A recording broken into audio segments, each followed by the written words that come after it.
Tanah Melayu adalah satu-satunya bangsa dan negara yang tidak ada kesedaran politik anti kolonial. Malas sekali, macam tu sekali. Karena apa? Karena tak ada kelompok yang lawan. Semua setuju dengan British.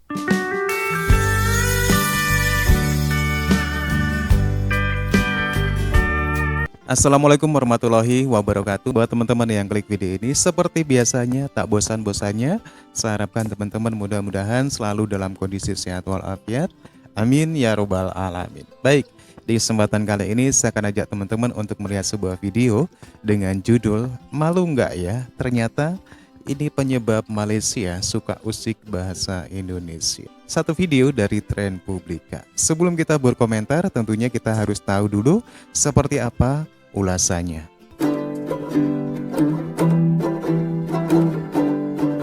Buat memahami perilaku kaum Melayu Malaysia yang aneh, seperti mengklaim bahasa Indonesia atau budaya Indonesia seenaknya, kita perlu melihat penulisan sejarah di Malaysia yang amburadul. Sejarah yang kacau itu jelas mempengaruhi pola pikir Melayu Malaysia hingga sekarang. Kekacauan itu misalnya terlihat dalam mengartikan nasionalisme. Bagi orang Indonesia amat jelas, nasionalisme adalah ajaran atau gerakan menentang penjajah. Jadi kaum nasionalis adalah penentang penjajah. Adapun kelompok yang memuja penjajah adalah pengkhianat. Kelompok pro penjajah atau dianggap antek penjajah ini jelas dimusuhi oleh bangsa Indonesia. Nah, hal yang aneh terjadi dalam sejarah Malaysia. Kelompok yang pro penjajah itu atau kelompok pengkhianat itu justru yang dianggap sebagai kelompok nasionalis. Misalnya kelompok UMNO yang memerintah sejak Malaysia merdeka. Sebaliknya kelompok yang menentang penjajah di Malaysia dianggap pemberontak dan dituduh komunis. Mereka banyak yang dibunuh atau dimasukkan penjara di masa darurat. Itulah yang menyebabkan sejarah Malaysia terbalik-balik dan pola pikir kaum Melayu Malaysia pun jadi aneh. Bahkan patung berwajah prajurit British pun masih menjadi simbol pahlawan Malaysia hingga sekarang. Benar sekali. Pelurusan sejarah tidaklah mudah karena hingga sekarang kelompok pemuja penjajah masih berkuasa. UMNO masih ada, walaupun kekuatannya berkurang. Raja-raja Melayu pro penjajah juga masih berkuasa. Dengan kata lain, nasionalisme di Malaysia sebetulnya telah gagal. Kelompok yang benar-benar anti penjajah gagal dalam memperjuangkan cita-cita kemerdekaan. Jadi kemerdekaan Malaysia bukan hasil perjuangan, tapi semata-mata hadiah. Inilah yang menjelaskan pembentukan negara bangsa Malaysia juga gagal. Karena nasionalisme pun berkaitan dengan pembentukan negara bangsa. Dalam perjuangan mencapai kemerdekaan, rakyat Indonesia berhasil membentuk satu bangsa dan satu bahasa. Hal inilah yang menimbulkan kekuatan besar sehingga mampu mengusir penjajah. Adapun kelompok anti penjajah di Malaysia tidak mampu menyatukan Malaysia dalam satu bangsa dan bahasa. Hal ini pula yang menyebabkan perjuangan mereka gagal. Nah, gagalnya nasionalisme di Malaysia itulah yang menyulitkan pembentukan satu bangsa dan satu bahasa di Malaysia hingga saat ini. Jadi masalahnya sebetulnya sesederhana itu. Tapi kaum Melayu Malaysia tidak memiliki pandangan yang jernih karena sejarah Malaysia memang amburadul. Itulah yang mungkin menjelaskan kenapa kaum Melayu lebih suka dongeng dan halusinasi. Itu pula yang menjelaskan kenapa mereka tidak bisa menghargai bahasa Indonesia, bahasa yang menjadi alat perjuangan bangsa Indonesia. Sungguh sulit mengharapkan kaum Melayu Malaysia mau mengerti tentang bahasa Indonesia, tentang nasionalisme, tentang negara bangsa, karena mereka memang tidak pernah mengalami perjuangan. Kaum Melayu Malaysia juga tidak mungkin mendapatkan pengajaran mengenai konsep nasionalisme yang sebenarnya, karena kelompok memuja penjajah masih bertahan di Malaysia hingga saat ini.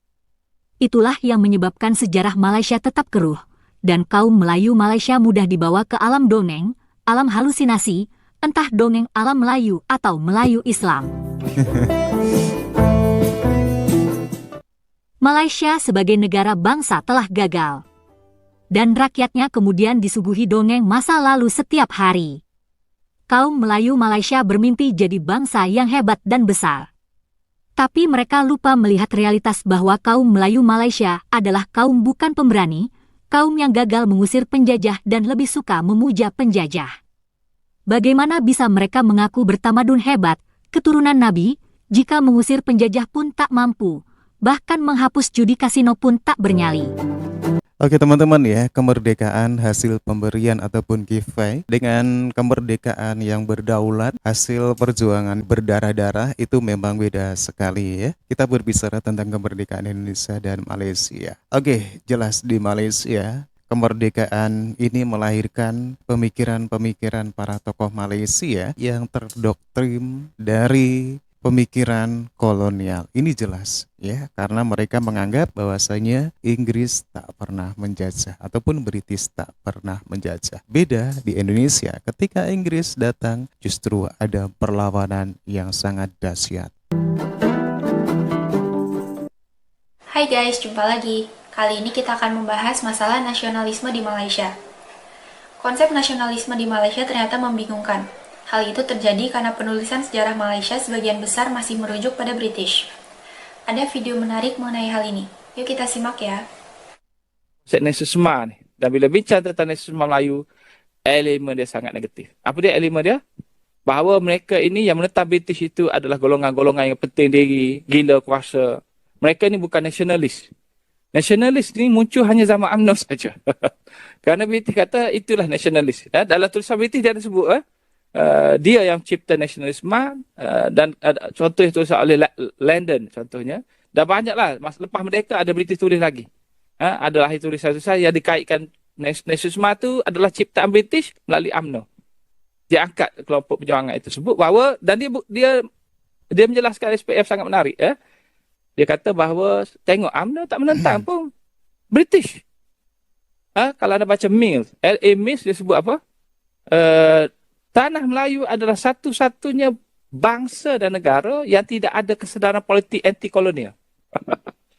Malas sekali. Macam tu sekali. Kerana apa? Kerana tak ada kelompok yang lawan. Semua setuju dengan British. Wah, British dah benterah dah yang lawan. Tapi dia kata nasionalis di sana mengakui bahawa British ini memang penting. British bawa kemajuan. British melindungi mereka. British banyak jasa sebagainya. Tulisan-tulisan yang wujud selepas merdeka oleh pegawai British.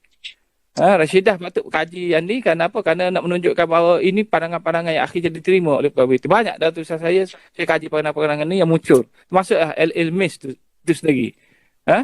Jadi tulisan-tulisan ini memang muncul dan menguasai kita lah. Banyak lagi tulisan saya boleh tunjukkan.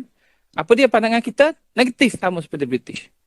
Sistem politik kelompok yang anti-British, kelompok lawan British, ini semua tak betul. Ini mereka ni tak mau berubah. Kalau ikut Sultan Lincoln, dia nak bicara tentang konsep nasionalisme, dia kata nasionalisme ni satu perjuangan bukannya dalam bentuk kita menolak idea dari luar, kemajuan dari luar.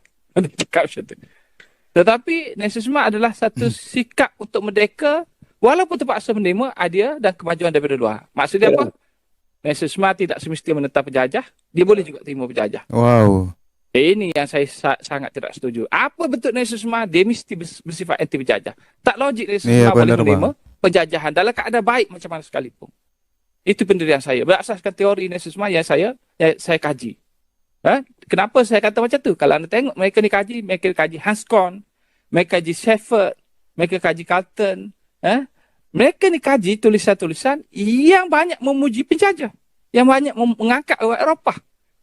Dan inilah rujukannya membentuk teori-teori kita tentang nasionalisme pada hari ini. Yang dikritik oleh sarjana barat sendiri adalah pertentangan mereka. Contohnya Anthony D. Smith. Dia kata bila bincang tentang konsep nasionalisme ni memang sangat tak berguna konsep ni. Konsep ni dalam pemikiran Eropah bersifat Eurocentrik sampai tahun 80-an dia kata. Masa zaman dia tahun 80-an dia kata sampai 80-an pun Eurocentrik teori nasionalisme ni. Dia kena diubah. Dia kena dilihat dalam konteks masyarakat itu. Itu Anthony D. Smith. Tapi kita ada kesan tak pada sejarah kita? Tak ada kesan. Sejarah kita ni berubah macam mana pun orang kritik, orang keluarkan tulisan baru, dokumen baru keluar, dia tidak ada kesan. Tahun 90-an macam-macam sumber tentang komunis, tentang UMNO, tentang itu, tentang ini. Caltech, Stockwell, apa semua tulis macam-macam. Philip Derry, Cimpeng pernah tulis tulisan dia. Macam-macam cerita tentang darurat. Apa berlaku pada sejarah kita? Keluar buku teks lepas peristiwa, lepas keluar dokumen tersebut, tak sampai. Penulis buku yang terlibat ni masih cerita darurat, BT nak lawan, BT nak perkenalkan dasar itu apa semua. Apa makna ni? Walhal disebut jelas dalam sumber-sumber ni dan juga tulisan barat, dia kata sebenarnya rancangan British ni masa tu bukan darurat tapi perang. Itu disebut oleh Frank Freddy. Kemudian disebut oleh Stockwell bahawa satu-satunya punca British istilah darurat bukan kerana masalah keganasan yang dicetuskan oleh kemana, tapi tuntutan daripada majikan-majikan di Eropah dan juga pemimpin-pemimpin elit kanan ni supaya British stabilkan negeri ni. Kelompok nasionalis ni mengganggu sangat dan juga ada kelompok komunis. Maka menyebabkan kapitalisme, perniagaan bisnes tak boleh berjalan. Itu puncanya. Berbeza pandangan. Tapi akhirnya menjelaskan bahawa British bukan isytihar kerana komunis. Kemudian ada kajian lagi, kaji di Afrika tentang darurat ni, didapati bahawa British berkenal juga di Afrika darurat, tapi tak ada komunis. Sebaliknya di Afrika tu darurat diperkenalkan untuk menyokong satu kelompok nasionalis, menentang kelompok nasionalis yang anti-British. Maka saya tengok itulah sebenarnya darurat yang berlaku. Seperti yang dikatakan oleh Freddy, darurat ini adalah satu istilah public relation untuk tunjuk pada dunia bahawa British ini baik-baik saja. Dan memang itu sesuai dengan perangai British. Dan bila berlaku darurat, macam-macam ceritalah. PKM tak diharamkan. Kemudian kelompok-kelompok nasionalis, kelompok agama ditangkap dan sebagainya. Selain pada UMNO ditinggalkan. Begitulah guys, masalah nasionalisme di Malaysia yang membingungkan. Sesungguhnya nasionalisme di Malaysia telah gagal, tapi kelompok yang pro penjajah kemudian mengklaim bahwa mereka adalah kelompok nasionalis. Itulah yang jadi persoalan. Terima kasih sudah menonton sajian kami, sampai jumpa lagi. Oke teman-teman, ya demikian pemahaman tentang nasionalisme.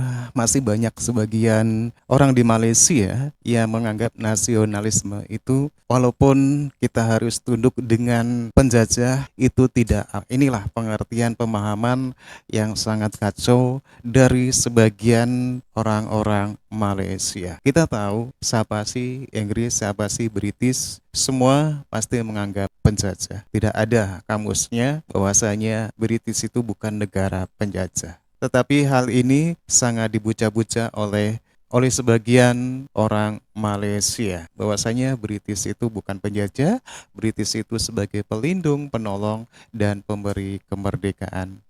Dan akhirnya melahirkan pemikiran yang sangat konyol. Menurut teman-teman gimana? Silakan teman-teman bisa berkomentar dan jangan lupa dukung channel ini dengan cara like juga subscribe. Terima kasih dan wassalamualaikum warahmatullahi wabarakatuh.